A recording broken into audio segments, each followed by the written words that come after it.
Michael, we talked a little bit about Mike Tomlin trying to calm everyone down, but it seems like there was maybe a little bit more to fear than Coach had originally plans for. But did the Steelers get exposed in these two losses? Well, I don't want to say they got exposed. I mean, we realized coming into the season what the Steelers were and where everybody had them predicted. And everybody said they were not going to be where they are right now. Right. The reality is they ran into two of the top teams in the National Football League, and they're actually playing on Christmas, the top team in the National Football League. But football gives you a great opportunity to bounce back. And those losses that you just mentioned, the Philly and the Ravens, now you got the Chiefs on Christmas. You can straighten all that out again. Now, the Ravens loss was a big loss because you had control of your own destiny. Right. And now you got to hope and pray and then win out that the Ravens lose one and you win out to get first place. But I think the Steelers, all they have to do right now is first they need George Pickens back in that lineup. Correct. That's the big killer. Because the two games prior to this two-game loss, they were putting up 35 points a game.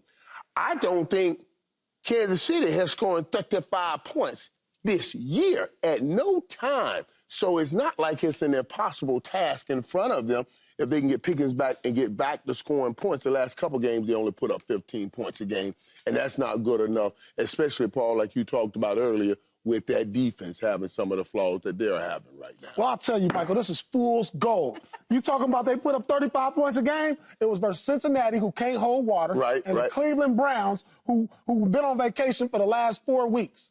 I don't want to hear all of this.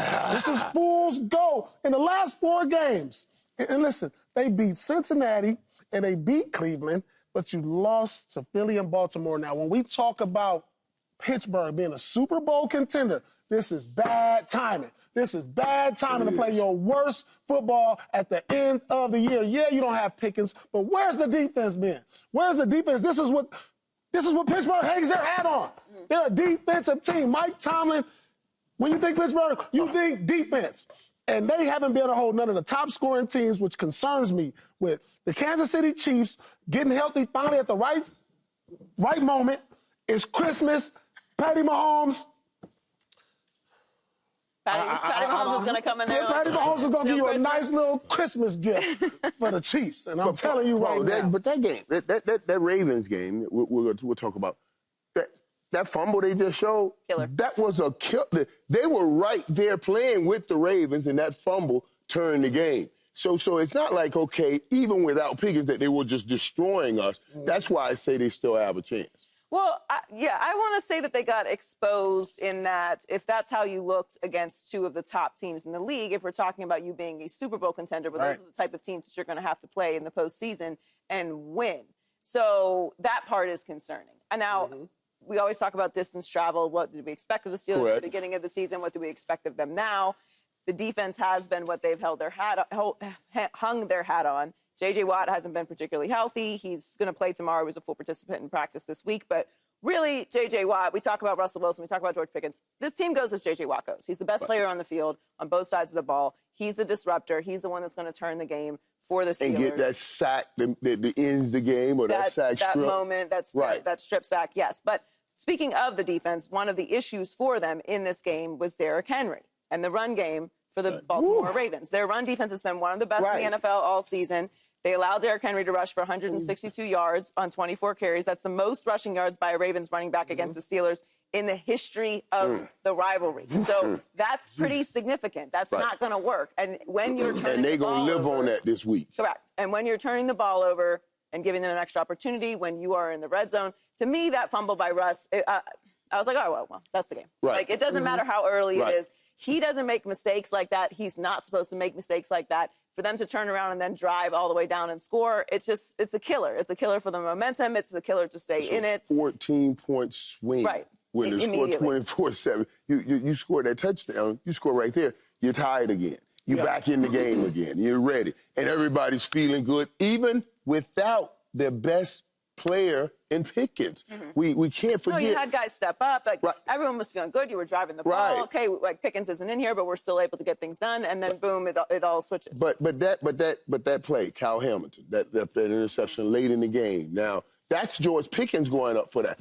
Now with Kyle Hamilton and that little small receiver, that was a 7-30 Baltimore way. With George Pickens, that's a 7-30 Pittsburgh way. Right. And I take that play. And I guarantee you that play was drawing up for Pickens, but he wasn't there. Yeah. They need to put more points on the board. What are the expectations realistically? Because when they beat Baltimore 3 or 4, like over a month ago, we were like, they might be a team that can contend with the Chiefs. Since then, you've lost to the Cleveland Browns. Yeah, you beat Cincinnati. I mean, come on. You beat Cleveland. I mean, come on. And even in your win versus the Baltimore Ravens, where you did not score a touchdown, and you beat the Commanders before that, where it could have went either way, this team hasn't convinced me completely, and especially these last 2 weeks, that they can contend for a Super Bowl. Now, if they lose to the Chiefs tomorrow, I'm off the bandwagon.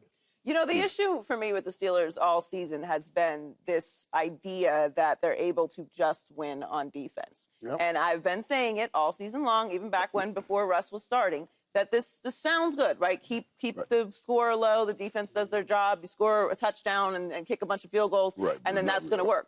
Well, that may work during the regular season against some struggling teams, or when you're consistently playing defense and everyone's healthy. But when you get to later in the season, when things are on the line, when you're going up against a potential 3-time MVP and Lamar Jackson and Derrick Henry, when you're going up against a Patrick Mahomes and the Kansas City Chiefs, when you're going up against Jalen Hurts and the Eagles, you're not going to be able to do that, because if you make a mistake, like the Steelers have done the past couple games, if you don't have the best defense performance, or your best defensive player isn't 100%, then what do you do? What's up your sleeve next? If you're playing consistently on both sides of the ball and able to compete at the highest level on both sides of the ball, that's a different conversation. That's a real matchup. So I never really liked the hook of what the Steelers are presenting this year. Now, this could all turn around in the next 2 weeks. If you have the opportunity, you have Pickens back, J.J. Watt is back, correct those things, get back to playing Steelers football, don't make mistakes, play good defense, make the right choices, and you very well may be able to beat Kansas City on a short week at home, and the Cincinnati Bengals, who we know don't play any defense at all. And Chris Jones is banged up, and we don't know what's the status of what's his status will be. You got opportunities. Patrick Mahomes. That Patrick Mahomes, Chris Jones, that combination right there, that's the meat of that's everything to Kansas City, offensively and defensively. And they are not at full strength. So you have an opportunity here. Pittsburgh can shut everybody up. They shut the dough, not the D-O-O-R, but the D-O, the dough. Shut the dough on everybody if they beat this team on Christmas. Well, speaking of that team, the Steelers' opponents on Christmas is the Kansas City Chiefs, and they can lock up the #1 seed with a win. So there's really a lot on the line for both of these teams in this game. How important is clinching the #1 seed and the bye, home field throughout the playoffs for the Chiefs tomorrow? They can take care of so many things if they win tomorrow on Christmas. Because for one, Patty Mahomes won't have to play the last week. So you're talking about 10 days off from the time this game to their next game. Then the last week, another week on the bye. The next week after that, a bye. So we're talking about a potential 3-week resting period for Pat Mahomes and Kelsey and guys who dealt with small injuries at this point in the season, because everybody's hurting. Somebody got a thigh bruise, jam toe, something. You can heal those things up, and that's the worst-case scenario, to go to Kansas City with a healthy Kansas City Chiefs Mahomes, who are getting some of their players back. Pacheco, you got Hollywood now. Oh, my goodness. This is bad timing for the rest of the league, for the Kansas City Chiefs to be getting healthy. This is a humongous game. And Patrick Mahomes, let me tell you something about great players. They seize the moment, and on Christmas, it's going to be a presence to watch him. Yeah, I think so, too, man. This is, when I think about it, and I thought about this game, I said, When Travis Kelce talked to me at that basketball game about the possibility and what can I give him to help them repeat since I had been in that position, I should have thought about this right here. I should have said just what they're doing. Make sure you get home field advantage throughout the playoffs, because it is hard already when everybody knows you're going for the three-peat. Now you go on the road and, oh my God, the stadium all knew it. I guarantee, I think about it, if we'd have had that game, that 94 championship game in Dallas, we would have won, we would have three-peated. We would have three-peated. And I do believe that's the importance to Kansas City. They have to bring this game and all these games in the playoffs through Kansas City. It's a Mount Rushmore going against all of the emotions of everybody when you go on that road like that. So this is a big game for them to get home field advantage. And plus all the things that Paul talked about, he's absolutely right. To let Mahomes and Jones get healthy, that'll be big. And, you know, a lot of people talk about, like, is the bye a good thing? You know, is it too much rest? Not for a team like Kansas City. Yeah, I don't worry about that, too. You're right, Joy. Every single year for I don't even know how many years now. They have so much experience. They know what to expect in the playoffs. They know what to expect in the Super Bowl. They know what's on the line. And they're an older, in a lot of cases, banged up team. So they need the rest. We know what Andy Reid is off of a bye. Off a bye. I was about to say that, boy. This dude is almost incredible. This is like a good regroup for them. If this was a young, ascending team who didn't really have a lot of experience in the playoffs, I might be more concerned about, do you want to take the last couple weeks of the season easy and then have a bye? Like, it might be too much to gear back up for that kind of energy. But they already know what to do. They've already been there. They have that experience. And I don't think this is the same team as last year. All year we've seen them struggle offensively. Now they're dealing with injuries. They're still kind of trying to find the way that they win outside of these last-second miracles.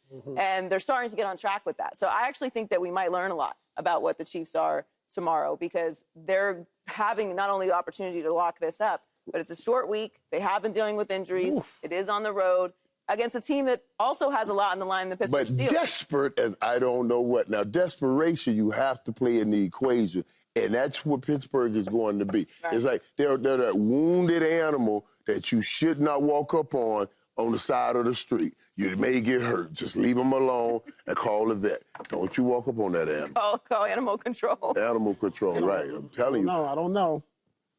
I don't know. Who is the Grinch picking in this game? I'm going with the Chiefs. I don't like black and yellow. Subscribe here to get the latest from Speak, and go watch a few segments from our other shows on FS1.